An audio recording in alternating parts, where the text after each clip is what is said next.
Question: who do you think will be the biggest enemy that you will have in this life?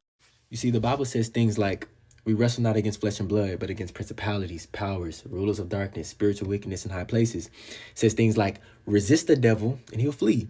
It says things like, love your enemies, pray for those who persecute you, right? It gives us all these wonderful methodologies against our enemies and adversaries, right?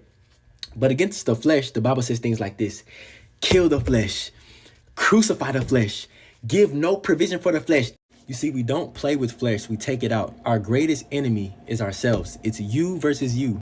If you've read about Jesus praying in the Garden of Gethsemane in Matthew chapter 26 and Luke chapter 22, you'll see that it's Jesus praying in this garden, right? And he's praying to God. And basically he's telling God, if it's possible, take this cup of suffering away from him, meaning he didn't want to die on the cross. It's a painful death.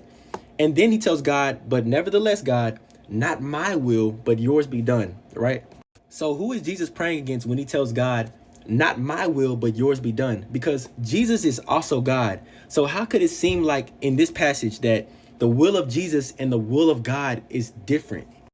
This prayer may seem confusing at first, but you have to remember that Jesus is God that came down in the likeness of sinful flesh, right? So Jesus is God in the flesh. So when Jesus says, not my will, but yours be done, he's saying, not my flesh's will, but my spirit's will be done.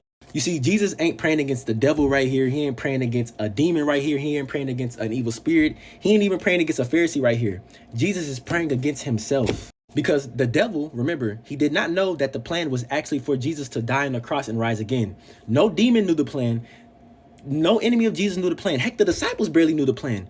The only enemy at this time that seemed to know the plan and was trying to counter against it was himself.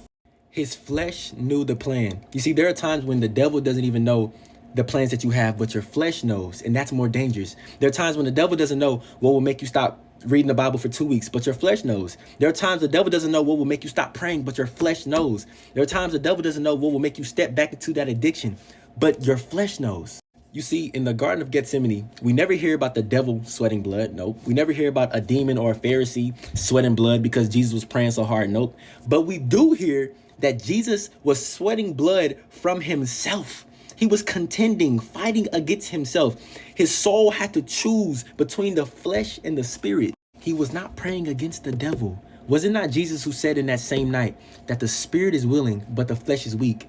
Notice the devil wasn't even in that equation. He didn't say the spirit is willing, but the devil is strong. No, he never said that. You see, the devil can't really do much without a man's flesh giving him access. Between you and your flesh, the devil is just like the third party. For God to save our souls, he didn't have to kill the devil. No.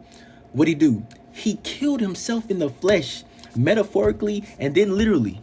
It's you versus you, and that's how Jesus saw his life. That's why he never told us, if you want to follow me, you have to deny the devil, carry your cross, and follow me. No, he gave you the blueprint of his life. That's why he said, if you want to follow me, you have to deny yourself, then carry your cross, then follow me.